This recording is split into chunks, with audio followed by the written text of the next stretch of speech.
September 15 திருச்சியில் பேரறிஞர் அண்ணாவின் பிறந்தநாள் மாநாடு. தலைவர் வைகோ மற்றும் இளந்தலைவர் துரை வைகோ MP அழைக்கிறார்கள். அணிதிரள்வோம், ஆர்ப்பரிப்போம், அங்கீகாரம் பெறுவோம்.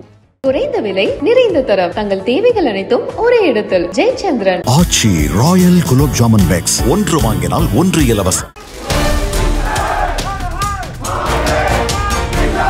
பெரிய மேளம் அடிச்சு சத்தம் போட்டு எல்லா விதமான விழாக்களை கொண்டாடுறது மற்றவர்களுக்கு இருக்கிறது. சிட்னியில் ஹிந்துஸ்தான் ஜிந்தாபாத், பாரத் மாதா கி ஜெய் அப்படின்ட்டு ஊர்வலம் போட்டு போறாங்க. தேவையா? தண்ணியில இறங்கி அவனுக்கு தீதி தர்றேன், பூவை போடுறது, அதை போடுறது, இதை போடுறதுன்னா என்னுடைய நதியை சுத்தப்படுத்துறேன், அசுத்தப்படுத்துறேன். என்னப்பா நினைக்கணும். லண்டன் தமிழ்ச்சின்னு நம்ம ஒரு வீடியோ கான்பராக்க போட்டு சுத்திட்டு இந்த நாட்டினுடைய இயல்பை கெடுக்க பார்க்கிறார்கள். பிரதமர் நரேந்திர மோடி சொல்றார். நியாயமானவா? இந்த வாதம் ஆஸ்திரேலியாவுக்கு பொருந்துமா பொருந்தாதா? இந்த வாதம் கனடாவுக்கு பொருந்துமா பொருந்தாதா? இந்த வாதம் இங்கிலாந்துக்கு பொருந்துமா பொருந்தாதா?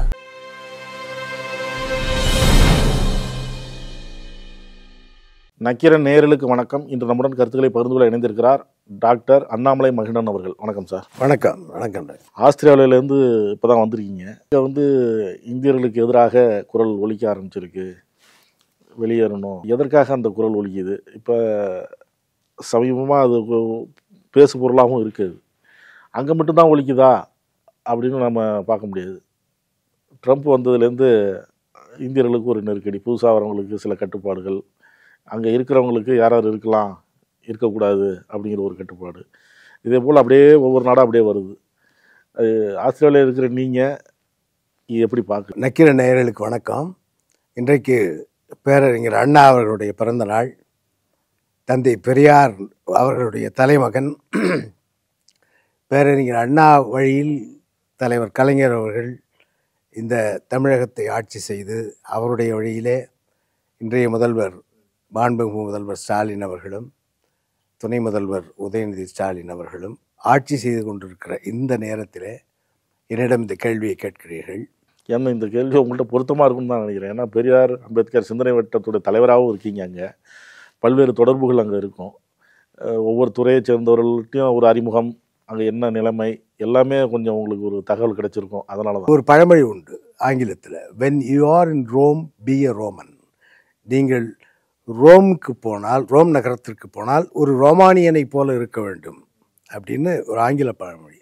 நம்ம தமிழில் ஒரு பழமொழி உண்டு, பாம்பு திங்கிற ஊருக்கு போனால் நடுக்கண்டம் நம்ம உணவு, நம்ம உணவுன்னு சொல்லுவாங்க, நடுக்கண்டம் நம்முடைய இதும்பாங்க. அதை போல் நாம் எங்கே போய் வாழ்கிறோமோ அந்த இடத்திற்கு தகுந்தாற் போல நம்ம வாழணும். அப்படி வாழவில்லை என்றால் இதை போன்ற போராட்டங்கள் நடக்கும். இப்போ உலக அளவில் பார்த்திங்கன்னா வலதுசாரி இயக்கங்கள் தலை தூக்கி கொண்டு இருக்கிறது. ஒரு பக்கம் மேற்கத்திய நாடுகளில் நிறவெறி, மற்றவர்கள் இங்கே வரக்கூடாது, இனவெறி போன்றவை அங்கே ஒரு பக்கம் தலை தூக்கி கொண்டிருக்கிறது. இந்தியாவை பொறுத்த அளவிலே இங்கே இந்துத்துவ வலதுசாரி இயக்கங்கள் அவை தலை தூக்கி கொண்டிருக்கின்றன. இவை இரண்டுமே உலக அளவில் போட்டி போட்டு கொண்டு இருக்கிறார்கள். இப்போ நீங்கள் சொன்ன மாதிரி ட்ரம்ப், அதனால தான் அவர் அந்த நெருக்கடியை தர்றாரு. இதுக்கு சரியான விளக்கத்தை சொல்லணும்னா, இன்றைக்கு மாண்புமிகு இந்திய பிரதமர் அவர்கள் ஒரு செய்தியை சொல்லியிருக்காரு. அந்த செய்தியை இன்றைய ஹிந்து பத்திரிகையில் வந்திருக்கு, அதை நான் படிக்கிறேன். The Union government is preparing to launch a mission to thwart a conspiracy to alter the composition of the population in the border areas of the country with the help of infiltrators. Prime Minister Narendra Modi said in Assam on Sunday. அவர் என்ன சொல்கிறாருன்னா, அஸ்ஸாமில் இருக்கக்கூடிய மக்கள் தொகை, அங்கே வாழக்கூடிய இன மக்கள், அவர்களுடைய இனத்தை குறைப்பதற்காக அங்கே அஸ்ஸாமியர்கள் வாழ்கிறார்கள் என்று சொன்னால் பக்கத்தில் பங்களாதேஷிலிருந்தோ அல்லது மற்ற நாடுகளிலிருந்தோ மற்றவர்கள் ஊடுருவி இந்த நாட்டினுடைய இயல்பை கெடுக்க பார்க்கிறார்கள் என்று பிரதமர் நரேந்திர மோடி சொல்கிறார். நியாயமான வாதம். இப்போ இந்த வாதம் ஆஸ்திரேலியாவுக்கு பொருந்துமா பொருந்தாதா? இந்த வாதம் கனடாவுக்கு பொருந்துமா பொருந்தாதா? இந்த வாதம் இங்கிலாந்துக்கு பொருந்துமா பொருந்தாதா? இப்படி எல்லா நாடுகளுக்கும் இது பொருந்தும். அதுக்கு ரொம்ப நல்ல ஒரு உதாரணத்தை மோடி அவர்கள் சொல்லியிருக்காரு. மோடி இங்கே என்ன சொல்கிறாரோ அதைத்தான் மற்ற நாடுகளில் சொல்கிறாங்க. அதுக்கு என்ன காரணம்னு கேட்டிங்கன்னாக்க, நாங்கள் இங்கே 30 ஆண்டுகளுக்கு முன்னாடி நான் ஆஸ்திரேலியாவுக்கு போனேன். நான் போன பொழுதெல்லாம் இந்த மாதிரி இல்லை. அப்போல்லாம் இந்த மாதிரி பிரச்சனை இல்லை. அப்போ இதெல்லாம் இந்த மாதிரி பிரச்சனைகள் இல்லை. அதாவது வேலை நிமித்தமாக போவாங்க, அந்த வேலையை பார்ப்பாங்க, வருவாங்க. அவ்வளோ அப்படிதான். ஆமாம், அப்படி தான் போவோம் இருப்போம். இல்லை அங்கேயே குடியேற்றம் இருந்தாலும் பண்ணிட்டு பேசாமல் வந்துடுவாங்க. ஆமாம், இப்போ நான்லாம் அங்கே ஆஸ்திரேலிய குடிமகன். இப்போ நான் வந்து ஓசிஐயில் தான் நான் இந்தியாவுக்கு வந்து போகிறேன். நான் ஆஸ்திரேலிய குடிமகன், என்னுடைய குடும்பம் மொத்தம் ஆஸ்திரேலிய குடிமக்கள். நாங்கள் வந்து சட்டப்படி நாங்கள் ஆஸ்திரேலியர்கள். இந்த மாதிரி தான் நாங்கள் வாழ்கிறோம். இப்படி வாழ்கிற சூழ்நிலையில் இந்த கடந்த ஒரு 10-12 ஆண்டு காலமாக மிகப்பெரிய மாற்றங்கள். எல்லா இடத்துலையும் இவர்கள் பெரிய பூஜை செய்கிறதும், பெரிய மேளம் அடித்து அதுக்கு தகுந்த மாதிரி சத்தம் போட்டு எல்லா விதமான விழாக்களை கொண்டாடுறது வந்து மற்றவர்களுக்கு எரிச்சலை உண்டாக்கும். நீங்கள் இங்கேயே நான் செய்திகளில் பார்த்துருக்கேன், மசூதியில் பாங்கு ஊதுறது எனக்கு தொந்தரவு பண்ணுது அப்படின்னு சொல்லியிருக்காங்க. அரசியல்வாதிகள் இங்கே பேசுகிறாங்க. அப்போது உங்களுக்கு இங்கே நடக்கக்கூடியது அது இங்கே பல நூற்றாண்டுகளாக நடந்து கொண்டிருக்கக்கூடிய ஒன்று. அதை சகித்து கொள்ள முடியாத நிலை இங்கே இருக்கும் பொழுது நீங்கள் போடுகிற சத்தத்தை அவர்கள் எப்படி சகித்து கொள்வாங்க? அந்த ஒரு நிலைமை இருக்கு இல்லைங்களா? நீங்கள் பின்னாடி அவங்க அந்த விசேஷத்தை கொண்டாடணும்னு நினைக்கின்றா அது கூடாதா? அது எப்படி? அது தாராளமாக கொண்டாடுங்க. விநாயகர் சதுர்த்தி இது போன்ற விசேஷங்கள் வருது இல்லை, இது அவங்க இப்போ நம்ம இந்தியாவுக்கு வர முடியல, நான் ஒருத்தன் இருக்கிறேன்னா என்ன மாதிரி ஒரு 50 பேர் இங்கே இருக்கிறாங்க, அப்படிங்கும்போது அவங்களோட சேர்ந்து கொண்டாடலாம் அப்படின்னு அவங்க நினைக்கிறாங்க. அதுக்கு அந்த அரசு அனுமதி தருதா? அப்படி அரசு அனுமதிக்குது. ஆனால் அரசு அனுமதிக்கக்கூடிய அளவில் அது நடக்கலை. ஒரு சின்ன எடுத்துக்காட்டு சொல்கிறேன். நான் வந்து சுரங்கத்தில் வேலை செய்கிறேன். நான் ஒரு ஜியோ சயின்டிஸ்ட். நாங்கள் வந்து சுற்று வட்டாரத்தில் ஆட்களே இல்லாத இடத்துல ட்ரில்லிங் நடக்கும். ட்ரில்லிங் நடக்கும் பொழுது ட்ரில் அடித்து எல்லோரும் வந்து சிகரெட் பிடிப்பாங்க. சிகரெட் பிடிச்சிட்டு அது நடு காடு, அங்கே அந்த சிகரெட் துண்டை வீசி எறிஞ்சால் ஒன்றும் பெருசாக எதுவும் நடந்துட போகிறதில்ல. அதை அணைச்சி பாக்கெட்டில் போட்டுக்குவாங்க, அந்த சிகரெட் துண்டை. அப்புறம் கேம்புக்கு வந்த உடனே அங்கே குப்பையில் போட வேண்டிய இடத்துல அதை போடுவாங்க.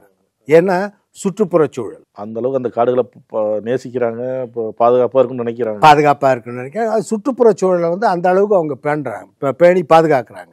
நீங்கள் யூகேயில் நீங்கள் ஒரு கிளிப்பிங் பாருங்கள். யூகேயில் லண்டனில் ஒரு படகுல அடித்து தாளம் போட்டு விநாயகர் சிலையை கீழே தண்ணியில் இறக்குறாங்க.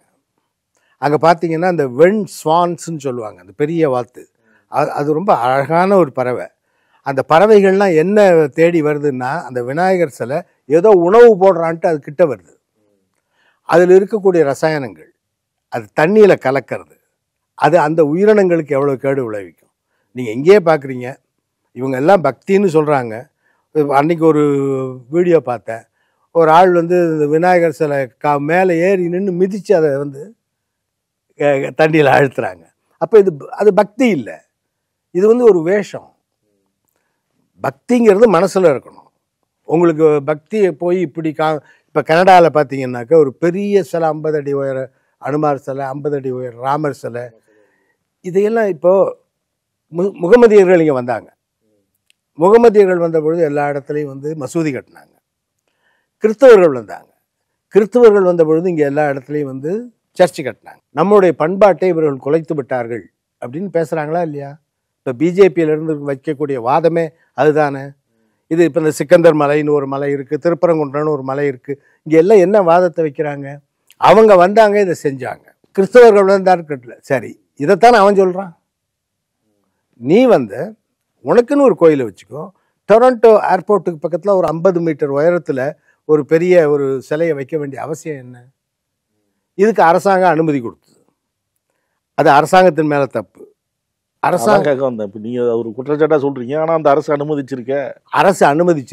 ஏன் அனுமதிச்சிருக்குன்னு கேட்டிங்கன்னாக்கா, அவங்க அந்த இடத்துல இருக்கக்கூடிய இந்தியர்களுடைய ஓட்டு அவங்களுக்கு வேணும். அங்கேயும் அரசியல் தான், எல்லா இடத்துலையும் அரசியல்வாதிகள் உலகெங்கும் ஒரே மாதிரி தான். அதில் மாற்றமே கிடையாது. அவங்க அனுமதிச்சிட்டாங்க. ஆனால் இப்போ எதிர்ப்பு வருது. ஏன் எதிர்ப்பு வருது? எதுக்காகடா இங்கே வந்து இதை வச்சுருக்கிறீங்க? அதுவும் ஏர்போர்ட் பக்கத்தில். அவங்களுடைய நோக்கம் என்னென்னா, இப்போ டொரண்டோ ஏர்போர்ட்டில் இறங்குறோம் அப்படின்னு சொன்னாக்க அந்த அனுமார் சிலையோ அல்லது ராமர் சிலையோ பார்த்துட்டு இறங்கணும். அப்படி நீங்கள் இறங்குங்க. இன்னும் இப்போ வல்லபாய் பட்டேல் சிலை வச்சுருக்குறாங்க, பெரிய சிலை. சந்தோஷம். இங்கே எங்கெங்கேயோ ராமர் சிலை வச்சுருக்காங்க. இந்த ஆந்திரா போகிற வழியில் ஒரு பெரிய அனுமார் சிலை இருக்குது. சந்தோஷம், உங்கள் நாடு, நீங்கள் வச்சுக்கிறீங்க. இப்போ அந்த இடத்துல போய் ஒரு பெரிய வேட்டிக்கனில் இருக்கிற மாதிரி ஒரு பெரிய சர்ச்சை ஒருத்தன் கட்டி அதுக்கு உண்டான ஏற்பாடுகள்லாம் செஞ்சால் நீங்கள் ஒத்துக்கொள்வீங்களா? இப்போ நரேந்திர மோடி அதானே சொல்கிறாரு. இவர்களெல்லாம் எங்கள் நாட்டுக்குள்ளே வந்து எங்களுடைய மக்களோட கலந்து எங்களுடைய தனித்தன்மையை இழக்க செய்து விடுகிறார்கள் தானே நரேந்திர மோடி சொல்கிறாரு. அது நியாயமான வாதம் தானே. அப்போ இதே நியாயமான வாதம் தானே அங்கே பொருந்தோம். சிட்னியில் ஹிந்துஸ்தான் ஜிந்தாபாத், பாரத் மாதா கி ஜெய் அப்படின்ட்டு ஊர்வலம் போட்டு போகிறாங்க. தேவையா? இங்கே மும்பையில் இங்கே எப்படி இருப்பாங்களோ அதே போல் இப்போ இந்தியாவில் சொல்லுங்கள், பாரத் மாதா கி ஜெய் சொல்லுங்கள், ஹிந்துஸ்தான் ஜிந்தாபாத் சொல்லுங்கள். இன்றைக்கி பங்களாதேஷ்லேருந்து அகதிகள் இங்கே வந்து இருக்கிறாங்க. அவங்க வந்து ஒரு ஊர்வலம் போய் பங்களாதேஷ் ஜிந்தாபாத் அப்படின்னா ஒத்துக்குவாங்களா? யார் ஒத்துக்குவாங்க? இதைத்தான் இவர்கள் செய்கிறார்கள். இதனால் அங்கே இருக்கக்கூடிய வெள்ளையர்கள் அவங்களுக்கு கோபம் வரத்தான் செய்யும். அங்கே இனவெறி பிடித்தவர்கள் இருக்கத்தான் செய்கிறார்கள். இங்கே ஜாதி வரி பிடிச்சவன் இல்லையா? இங்கே நீ தீண்டத்தகாதவன் இந்த கோயிலுக்குள்ளே வரக்கூடாதுன்னு சொல்லக்கூடிய இங்கே இல்லையா? இங்கே வந்து நீ மாடு திங்கிற அப்படின்னு சொல்லிட்டு மாடு திங்கிறவனை அடித்து கொல்லலையா? அப்போ இங்கே இருக்கக்கூடிய இதே வன்மம் அங்கே இருக்கக்கூடியவனுக்கு இருக்குமா இருக்காதா? அவர்கள் அந்த வன்மத்தை வந்து இப்போ ஒரு ஆர்கனைஸ்டாக காண்பிக்கிறாங்க. அது இந்த கடந்த 10 ஆண்டு காலத்தில் ஆஸ்திரேலியாவை பொறுத்த வரைக்கும் இந்தியர்களுடைய குடியேற்றம் அதிகம், ரொம்ப அதிகம். இங்கிலாந்துலேருந்து லண்டன் தமிழச்சின்னு ஒரு அம்மா ஒரு வீடியோ போட்டிருக்காங்க. பார்த்தீங்கன்னா பான்பராக்கை போட்டு துப்பிட்டு போகிறாங்க. இங்கே நடக்கிறத அங்கே செஞ்சால் எப்படி அவங்க ஒத்துக்கொள்வாங்க? வெள்ளையன் வந்தான், வெள்ளையனே வெளியேறு சொன்னமா இல்லையா? இப்போ நாம் அந்த நாட்டுக்கு போயிருக்கிறோம். அந்த நாட்டில் போய் இது என்னுடைய கலாச்சாரம், என்னுடைய ராமர், என்னுடைய அனுமார் அப்படின்னு நீங்கள் சொன்னீங்கன்னா அவன் இது ஏன் நாடு. கனடாவினுடைய அதிகாரபூர்வமான மதம் கிறிஸ்தவ மதம், இங்கிலாந்தினுடைய அதிகாரபூர்வமான மதம் கிறிஸ்தவ மதம், ஆஸ்திரேலியாவுடைய அதிகாரபூர்வமான மதம் கிறிஸ்தவ மதம். அந்த மதம் அதிகமாக இருக்க, அந்த மதத்தை பின்பற்றக்கூடியவர்கள் இருக்கிற இடத்துல நீங்கள் போய் செஞ்சீங்கன்னா என்ன ஆகும்? இங்கே விநாயகர் ஊர்வலம் போனால் மசூதியை மூடுறீங்களே, ஏன் மூடுறீங்க? நீங்கள் சொன்ன மாதிரி 100 ஆண்டு காலமாக இருக்கிற அவங்களும் இருக்கிறாங்க. இங்கே அப்படியேற்பட்டவங்களே மூட சொல்கிறீங்க. ஏன்? அது துவேஷம் இல்லையா? அதே இப்போ இங்கே சென்னையில் அந்த மாதிரி இருக்குது. சில புதுக்கோட்டை அந்த மாதிரி சில இடங்களில் மசூதியில் இருக்கிறவங்க அந்த விநாயகர் ஊர்வலம் போகிறவங்களுக்கு நீர் கொடுக்கறது அந்த இது இருக்குது. மத ஒற்று. இப்போ நாங்கள் போன பொழுது எங்களை வரவேற்றவங்க அந்த நாட்டுக்காரங்க தானே. நாங்கள் இங்கேருந்து போன பொழுது எங்களுக்கு உதவித்தொகை முதற்கொண்டு கொடுத்து அந்த நாடு தானே எங்களை பார்த்தது. அந்த நாட்டுக்காக நாங்கள் உழைக்கிறோம், நாங்கள் வரி செலுத்துகிறோம். அது சொல்கிறாங்க. இந்தியர்கள் வந்து பொதுவாக எல்லா நாட்டிலையும் போய் உழைக்கிறாங்க, அந்த நாட்டினுடைய வரி செலுத்துகிறாங்க. அதே ஆனாலும் கூட அந்தந்த நாடுகளுக்குன்னு சில வரைமுறைகள் இருக்குது, சட்டத்திட்டங்கள் இருக்குது, சுற்றுப்புறச் சூழல். ஆஸ்திரேலியாவை பொறுத்த வரைக்கும் சுற்றுப்புறச் சூழல் வந்து ரொம்ப கடுமையாக அவங்க பார்ப்பாங்க. இப்போ நீங்கள் ஒரு அம்மாவுக்கு போட்டிருந்தாங்க, தலையில் மல்லிகைப்பூ வச்சுக்கிட்டு பிஸ்னஸ் கிளாஸில் போயிட்டாங்க. அந்த அம்மா நவ்யா நாயரா அவங்க வந்துட்டாங்க. அவங்க தலையில் வச்சதை மறந்துட்டாங்க. இறங்கின உடனே பிடிச்சி அதுக்கு ஃபைன் பண்ணிட்டான். ஏன்னு கேட்டிங்கன்னா அந்த மலர்களில் என்ன கிருமிகள், என்ன பாக்டீரியா வந்திருக்கும். ஏன்னா ஆஸ்திரேலியா வந்து சுற்றி கடல் இருக்கக்கூடிய நாடு. அங்கே வெளியிலேருந்து ஏதாவது வந்து பரவுச்சுன்னா அந்த நாட்டுக்கு கேடு. அவ்வளவு அவங்க வந்து அந்த சுற்றுப்புறச் சூழலையும் அவங்க பாதுகாத்துக்கிட்டு இருக்கிற பொழுது நீங்கள் போய் இப்போ நெய்வேத்தியம் கொடுக்குறாங்கன்னு சொல்கிறாங்க, இல்லை திதி கொடுக்குறோன்னு சொல்கிறாங்கன்னு வைங்க. இப்போ அங்கே நீர்நிலைகள்லாம் வந்து ரொம்ப பாதுகாக்கப்பட்ட நீர்நிலைகள். இங்கே போகிறோம், ஏதோ காவேரி ஆற்று கரையில் கொடுக்குறோம், என்னவோ போகிறோம், இது பண்ணிட்டு போகிறோம். அங்கே போய் நின்றுட்டு தண்ணியில் இறங்கிக்கிட்டு இவங்க எல்லாம் நான் உனக்கு திதி தர்றேன், பூவை போடுறது, அதை போடுறது, இதை போடுறதுன்னா அவன் என்னுடைய நதியை அசுத்தப்படுத்துகிறான்.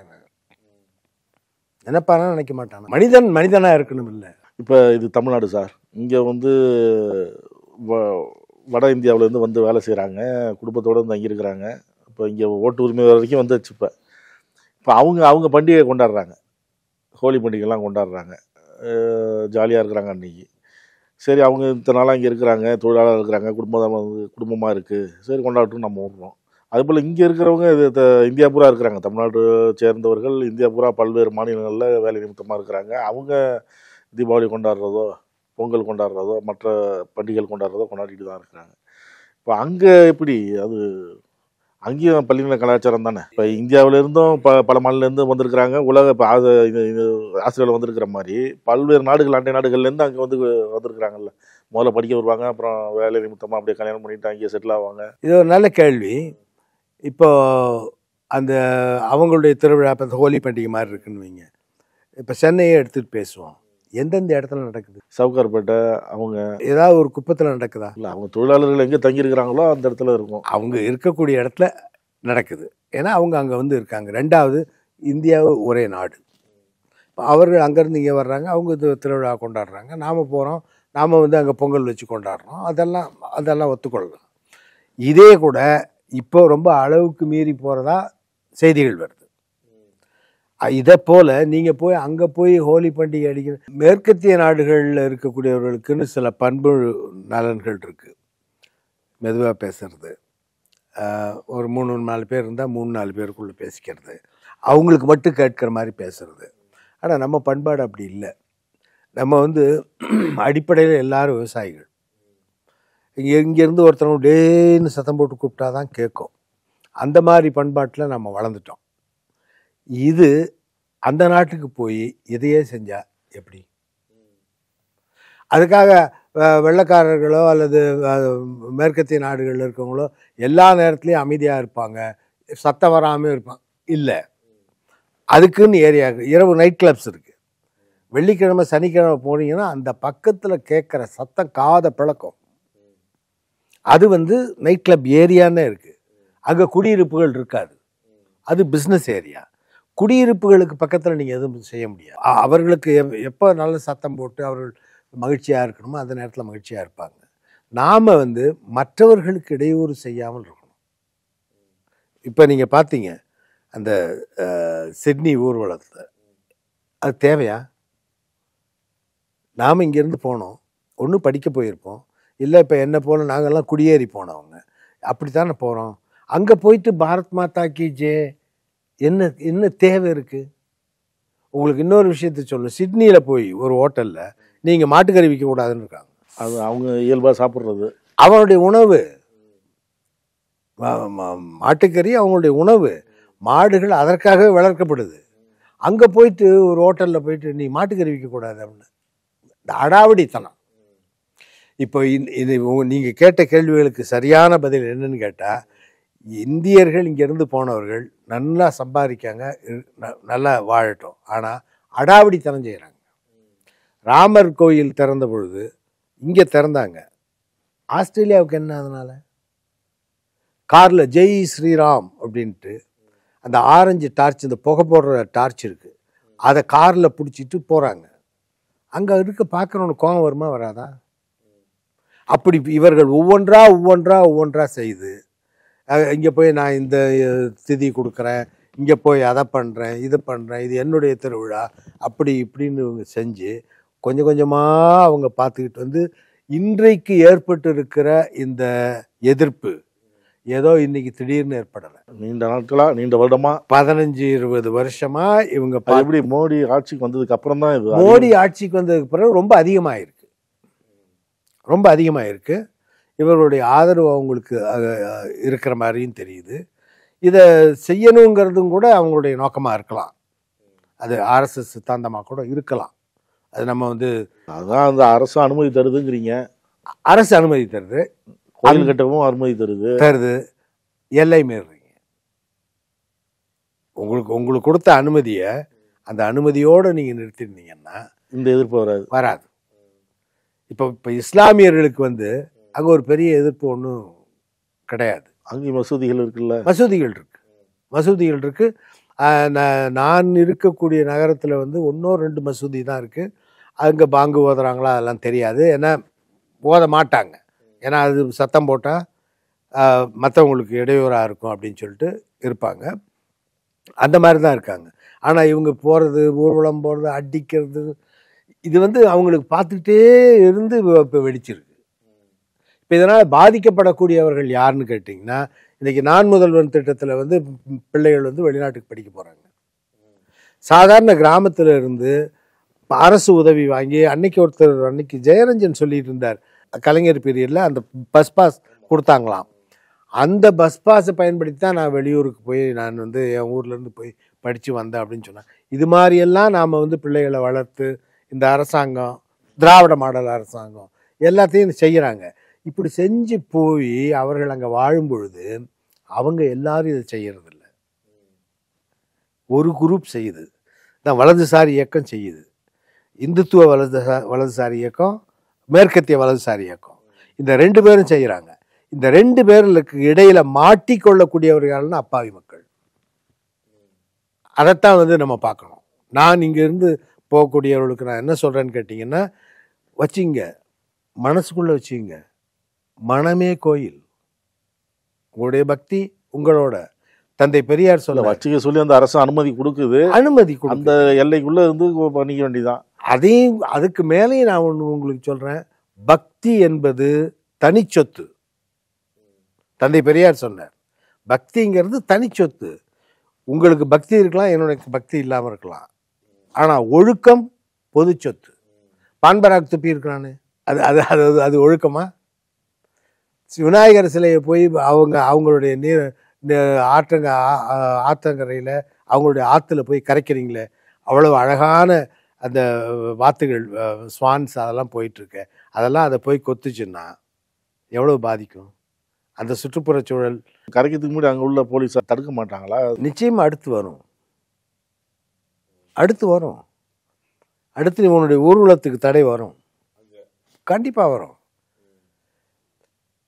ஆக்லாண்டில், நியூசிலாண்டில் ஒரு மதவெறி பிடித்த ஒரு பையன் மசூதிக்குள்ளே போய் 50 பேரை சுட்டு கொன்னான். இவங்க வந்து இவர்களுடைய நடவடிக்கைகள் எனக்கு என்ன பயத்தை உண்டாக்குது அப்படின்னா, இது மாதிரியான நிகழ்வுகள் நடந்துருமோ. எடுத்துட்டு சுட்டுட்டான்னா என்ன பண்ணுவீங்க? அவனை ஏன் நம்ம கோவப்படுத்தணும்? இப்போ எப்படி இஸ்லாமிய தீவிரவாதிகளை வந்து அவங்க வளர்க்குறாங்களோ, அதே மாதிரி இப்போ இந்துத்துவ தீவிரவாதிகளை வந்து சின்ன வயசுலேயே பிள்ளைகள்கிட்ட கையில் வாழ் கொடுத்து வளர்க்குறாங்களோ, அதே மாதிரி மேற்கத்திய நாடுகளில் நாசி இயக்கங்கள் இருக்கே, இன்னமும் இருக்கே. நாசி சல்யூட் பண்ணதுக்காக பல பேரை வந்து அரெஸ்ட் பண்ணியிருக்காங்க ஆஸ்திரேலியாவில். இதை போன்ற நிகழ்வுகளில் நீங்கள் ஊர்வலம் நடத்துகிறீங்க, ஒருத்தனுக்கு எரிச்சல் வருது, என்னத்தையும் ஒன்று பண்ணுறான், என்ன பண்ணுவீங்க? அதை நம்ம யோசிக்கணும் இல்லையா? நாம் போய் வாழக்கூடிய நாட்டில் வந்து நம்ம நிம்மதியாக வாழணும், பணம் சம்பாதிக்கிறோம், நல்லா இருக்கிறோம், இங்கே பணம் அனுப்புகிறோம், எவ்வளவோ பணம் அனுப்புகிறோம், அந்த நாட்டுக்கு பணம் சம்பாரித்து தர்றோம். அடக்கமாக இருந்துட்டு போவோமே. அடக்கம் அமரருள் உய்க்கும். அப்போ அடங்காமை தண்டனை கொடுத்துரும். எது இருந்தாலும் மதமான பேய் பிடியாது இருக்க வேண்டும். வள்ளலார் பெருமான் சொன்ன மாதிரி மதமான பேய் பிடியாது இருக்க வேண்டும். அந்த பேய் பிடிச்சிட்டா பேயோட்டுறவன் வருவான், வந்துட்டான். இப்போ நடக்கக்கூடியதெல்லாம் பேயாட்டக்கூடியவர். இப்போ இது நீங்கள் இன்னொரு வகையில் யோசிச்சு பாருங்கள். இப்போ நீங்கள் ஒரு விண்ணப்பம் போடுறீங்க, அங்கே வந்து இமிக்ரேஷன் ஆஃபீஸர்ஸ் வந்து பவர்ஸ் அதிகம். ரிஜெக்ட் பண்ணது தான். அதுக்கப்புறம் நீங்கள் அந்த ப்ராசஸ் இந்த ப்ராசஸ் அது இழுத்துக்கிட்டு போய்டும் காலத்தை. அங்கே உட்கார்ந்துருக்கக்கூடிய ஒருத்தனுக்கு இந்த மாதிரி எண்ணம் இருந்ததுன்னு வைங்க. இப்போ நமக்கு வந்து நாம் எல்லா இடத்துலையும் நம்ம வேலை செஞ்சாலும் கூட நமக்குன்னு ஒரு இது இருக்கு இல்லையா? இந்த நடுநிலைன்னு சொல்கிறதெல்லாம் யோக்கியத்தனம், எவனும் நடுநிலைமை இல்லை. ஆக நமக்குன்னு ஒரு உணர்வு இருக்கும், நமக்குன்னு சில கொள்கைகள் இருக்கும்.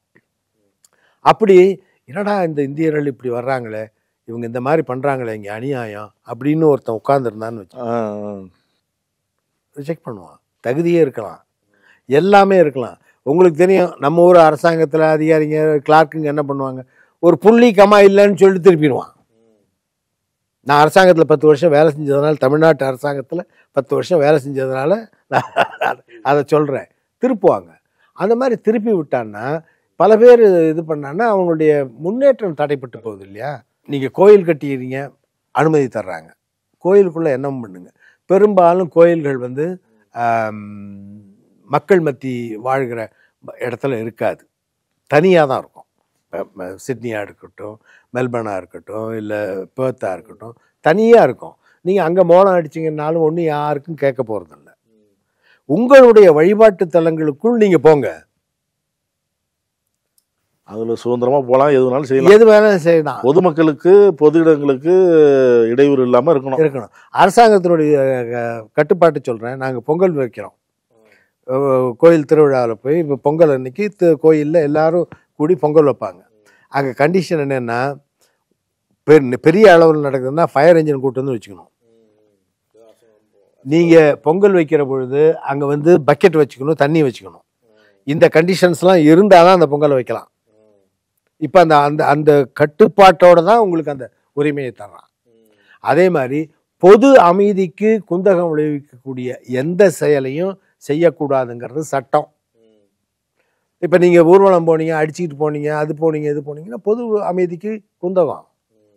அதனால் வர்றது தானே ஒழிய இது நிறவெறி அப்படிங்கிறது ஒரு பக்கம். ஆனால் இப்போது ஆஸ்திரேலியாவை பொறுத்த வரைக்கும் ஒரு டாக்ஸி கால் பண்ணிங்கன்னா ஒரு இந்தியர் வருவார், ஒரு ட்ரக்கை கால் பண்ணிங்கன்னா ஒரு இந்தியர் வருவார், கூரியர் ஒரு இந்தியர் செய்கிறார். இப்படி எல்லா விதமான வேலைகளையும் மற்றவர்கள் செய்கிற பொழுது அந்த நாட்டுக்காரன் பார்த்து நம்ம வேலையெல்லாம் இவன் எடுத்துட்டானே, வருமா வராதா? இப்போ இவங்க வர்றாங்க. அது அரசாங்கங்கள்லேயும் மேற்கத்திய அரசாங்கங்கள்லேயும் தவறுகள் இருக்குது. நீங்கள் படிக்க போகலாம், படிக்க போகும்பொழுது உங்கள் கணவரையோ மனைவியோ கூட்டிகிட்டு போகலாங்கண்ணா சட்டம். இப்போ என்னை பொறுத்த வரைக்கும் எதுக்கு அந்த சட்டம்? நீ படிக்க போகிற, உனக்கு படிக்க போகிறவனுக்கு எதுக்கு மனைவி பிள்ளைக்கு விசா தர்ற? அது அப்படியே குடியேற்றமாக மாறும். இதை அவன் பார்த்துக்கிட்டே இருக்கிறான். படிக்க வந்தால் இப்போ நம்ம போகிறோம், படிக்கிறோம். இப்போ அண்ணாமலை பல்கலைக்கழகத்தில் நான் படித்தேன், போனோம், இப்போ ஹாஸ்டலில் இருந்தோம், படித்தோம், வந்தோம். அந்த மாதிரி இல்லாமல் அங்கு இருக்கக்கூடிய அரசாங்கங்கள் பெருந்தன்மையோட சில செயல்களை செய்கிறாங்க. அதை இவர்கள் வந்து மிஸ்யூஸ் பண்ணுறாங்க. அந்த மிஸ்யூஸ் பண்ணுறதுனால தான், வேறு எந்த காரணமும் இல்லை. நாங்கள் தான் பெரிய ஆள். ஒரு கனடா வீடியோவில் நாங்கள்லாம் கனடாவை எடுத்துட்டோம், ஒருத்தர் பேசுவார், அது கூட நீங்கள் இந்த இதில் வரும், உங்கள் கிளிப்பிங்கில் போடுங்க. நாங்கள் கனடாவை எடுத்துட்டோம், கனடா உங்களுது இல்லை, பங்களாதேஷ்லேருந்து நாங்கள் இவ்வளோ பேர் வந்துட்டோம், இது எங்களுடைய நாடு, we have taken over India அப்படின்னு பங்களாதேஷி சொன்னான்னா ஒத்துக்குவாங்களா? அப்போ நமக்கு ஒரு சட்டம் இன்னொருத்தருக்கு சட்டமா? அதான் நம்ம நரேந்திர மோடி சொல்கிறாரு. அவர் திருப்பி இன்னும் தெளிவாக சொல்கிறாரு, this is a grave threat to national security necessitating a demography mission across the country. மக்கள் தொகை உடைய இன பகுப்பு மாறுபடுது அப்படின்னு அவர் சொல்றார். இவர் சொல்றது தான் அவங்க சொல்றாங்க. மோடி வலதுசாரி இயக்கத்தை சார்ந்தவர், அங்கே போராடக்கூடியவர்கள் வலதுசாரி இயக்கத்தை சார்ந்தவர். இதில் நம்ம பிள்ளைகள் இங்கேருந்து போய் மாட்டிக்க கொள்ளாது. இதே மாதிரி நீடிச்சா எதிர்காலத்தில் நீங்கள் சொல்கிற மாதிரி ஏன் இங்கே இந்தியா வரான் அப்படிங்கிற கேள்வி அவங்க அதிகமாக எழுப்பக்கூடும், இந்த இவங்க பண்ணுற செயல்களை பார்த்துட்டு. ஏற்கனவே இங்கே வந்து இளைஞர்கள் அதிகம் இந்தியாவில், வேலைவாய்ப்புகள் ஒரு பெரிய கேள்விக்குறியாக இருக்குது. மாணவர்கள் ஒவ்வொரு வருடமும் முடிச்சுட்டு வெளியில் வரவங்க இங்கே வேலை இல்லைனாலும் அயல்நாட்டில் போய் வேலை செய்யணும்னு கனவு காண்றாங்க. அதோட நேர்மையாக போய் வேலை செஞ்சுட்டு திரும்பி வந்துடணும் அப்படின்னு நினைக்கிறவங்களுக்கு ஒரு பாதிப்பு ஏற்படும். கண்டிப்பாக. இப்போ நீங்கள் அதை இதை வந்து வளைகுடா நாடுகளோடு நீங்கள் வந்து ஒப்பிட்டு பாருங்கள். அங்கே அந்த பிரச்சனை வருதா? ஏன் வரல? அது கட்டுப்பாடுகள் அதிகம். என்ன சொல்கிறான், நீங்கள் எதுக்கு வந்த? வேலை செய்ய. வேலை செஞ்சியா? சாமி கும்பிட்றியா? ரூம்குள்ளே கும்பிட்டுக்கோ. இப்போ அங்கேயும் அபுதாபியில் ராமர் கோயில் திறந்துருக்காங்க, அங்கே போய் நீங்கள் மோளம் அடித்து பாருங்களேன். அது எதுக்குன்னு, வழிபாட்டு தலங்கள் வேறு. இப்போ எந்த நாடுமே ஒரு ஒரு ஒரு சாரார் வழிபடக்கூடிய அந்த அந்த வழிபாட்டு தலங்களை வந்து யாரும் தடை செய்கிறதுல சரியாக சொன்னீங்க. அபுதாபியில் ராமர் கோயில் இருக்குது அப்படின்னு சொல்லிட்டு சொன்னீங்க, உண்மை கொடுத்துருக்காங்கல்ல, அது அதோடு தானே நிற்கணும். உன்னுடைய எப்படி ஒரு மசூதி இருக்கோ, எப்படி நீங்கள் என்னைக்காவது ஒரு சர்ச்சில் போய் பக்கத்தில் நின்று வெளியில் நின்றுங்க, பெரிய சத்தத்தை கேட்டிருக்கிறீங்களா? சர்ச்சில் கேட்டிருக்க மாட்டீங்க. ஆனால் பென்டிகாஸ்ட்னு ஒரு இன்னொரு கிறிஸ்தவ பிரிவு இருக்குது, அவங்க வந்து பெருசாக சத்தம் போடுவாங்க. அவங்க எங்கே சத்தம் போடுவாங்கன்னு அவங்களும் தனியாக தான் சத்தம் போடுவாங்க. அது அவங்களுடைய முறை. அதனால் மற்றவர்களுக்கு எந்த விதமான பாதிப்பும் இருக்காது. பொதுவாக மற்றவர்களுக்கு எந்த விதமான பாதிப்பும் இல்லாமல் எதை வேண்டுமானாலும் செய்து கொள்ளலாம் அப்படிங்கிறது தான் பொதுவான உலக நாடுகளுடைய நியதி. அதில் எல்லாரும் இருக்கிறாங்க. அதை மீறுகிற பொழுது தான் இந்த மாதிரியான போராட்டங்கள் வருது. இது எங்கே போய் முடியும்னு தெரியாது. இங்கேருந்து போனவங்களை வந்து இந்த மாதிரிலாம் பண்ணுறதா சொல்கிறீங்க. அளவுக்கு அதிகமாக சத்தம் போட்டுக்கிட்டு இங்கே இருக்கிற மாதிரி மோளம் அடிச்சுக்கிட்டு எல்லாம் பண்ணுறதா சொல்கிறீங்க. இதை ரசிக்கக்கூடியவங்களும் அங்கே இருக்கிறாங்கல்ல, இவங்க கூட சேர்ந்து வாழ்கிறவங்கள விரும்புகிறவங்க இருக்காங்களா? இப்போ இங்கேருந்து வேலைக்கு போகிறாரு, அங்கே இருக்கிற ஆஸ்திரேலியா பொண்ணு வந்து இங்கே கல்யாணம் பண்ணிக்குதுல்ல, திருப்பி எங்கள் செட்டில் இந்த கலாச்சாரம் பிடிக்குது அப்படிங்கிறவங்க அங்கேயும் இருக்காங்கல்ல. அது இங்கேருந்து போய் அங்கே எல்லாருமே ஏந்து தாங்க வாழ்கிறாங்க. அந்த ஹார்மனின்னு சொல்லுவாங்க, அந்த ஹார்மனி இருக்குது. இப்போ ஒரு கூட்டத்தில் ஒரு கூட்டம் நடக்குதுன்னா அந்த இடத்துல ஒரு பாம்பை விட்டிங்கன்னா மொத்தமும் கலைஞ்சிரும். அப்போ அந்த பாம்பை விடுறவன் ஒருத்தன். அதுதான் இப்போ இங்கே எல்லாரும் ஏந்து தான் வாழ்கிறான். சில பேர் வந்து நான் யார் தெரியுமா, எங்கள் மதம் தெரியுமா, எங்கள் மதம் புனிதமான மதம், எங்களுக்கு இப்படியெல்லாம் சொல்கிறாங்க அப்படின்னு இவங்க சொல்லிக்கிட்டு வெளியில் தெருவில் போகும்பொழுது தான் இந்த மாதிரி நிகழ்வுகள் வருது. இது எல்லாரும் செய்யறதில்ல, சிலர் செய்கிறாங்க. இந்த சிலர் செய்யறதுனால இந்த மாதிரியான நுழைவுகள் ஏற்படுது. எடுத்துக்காட்டுக்கு சொல்கிறேன்னு, இப்போ என்னுடைய மருமகள் அவங்க ஆஸ்திரேலிய பெண், அவங்களுடைய தாயார் வந்து இங்கிலாந்துக்காரங்க, அவங்க தந்தையார் வந்து இத்தாலியை சார்ந்தவர்.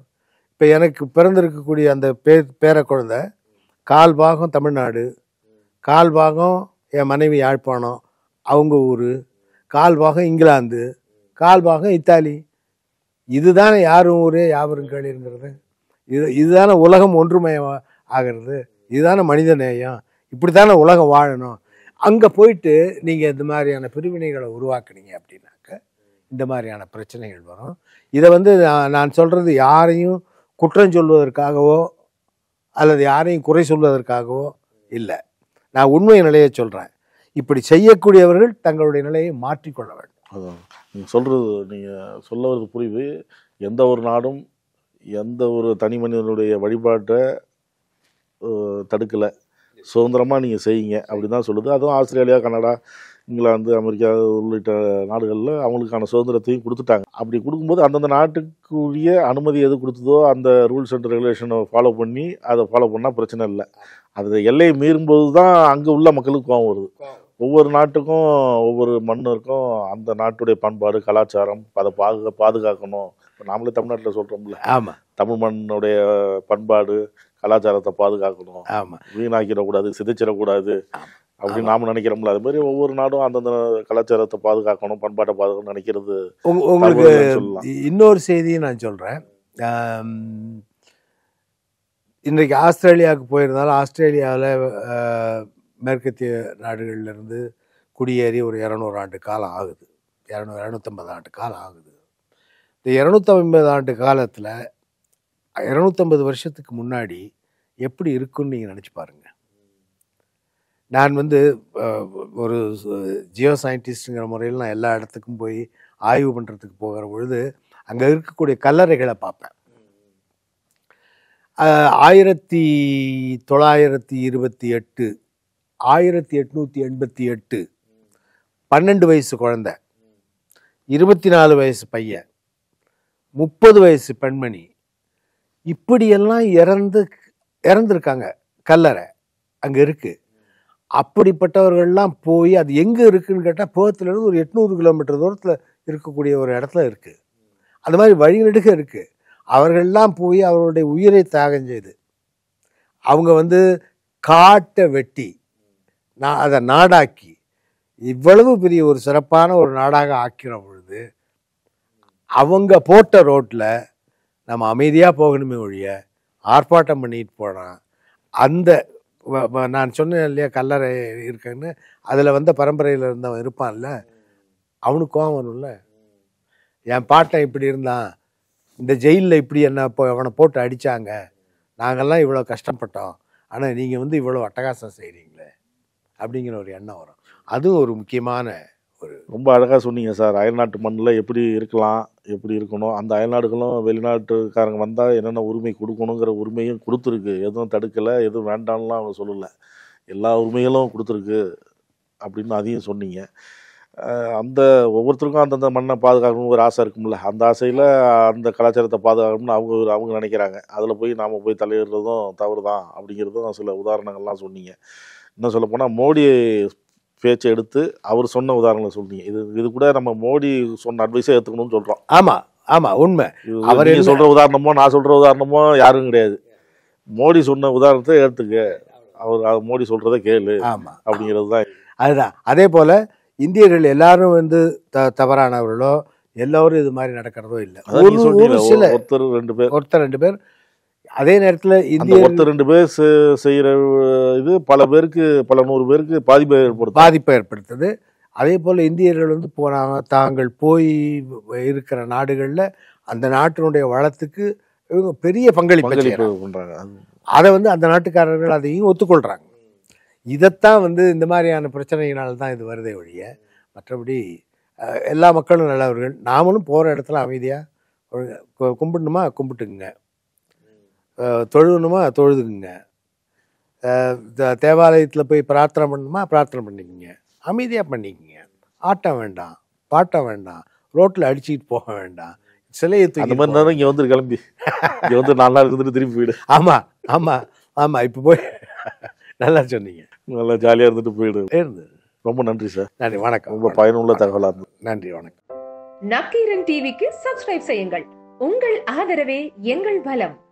ஆசிரியர்களுக்கு நண்பனாகவும் மாணவர்களுக்கு ஆசானாகவும் திகழும் தேர்வு வழிகாட்டி. ஒவ்வொரு பாடத்திற்கும் அனுபவமிக்க ஆசிரியர்களின் துல்லியமான தெளிவான விடைகள். CNC இருக்கு, தேர்வு பயம் எதற்கு? இது தீரன் பப்ளிஷிங் ஹவுஸ் விற்பனை வெளியீடு.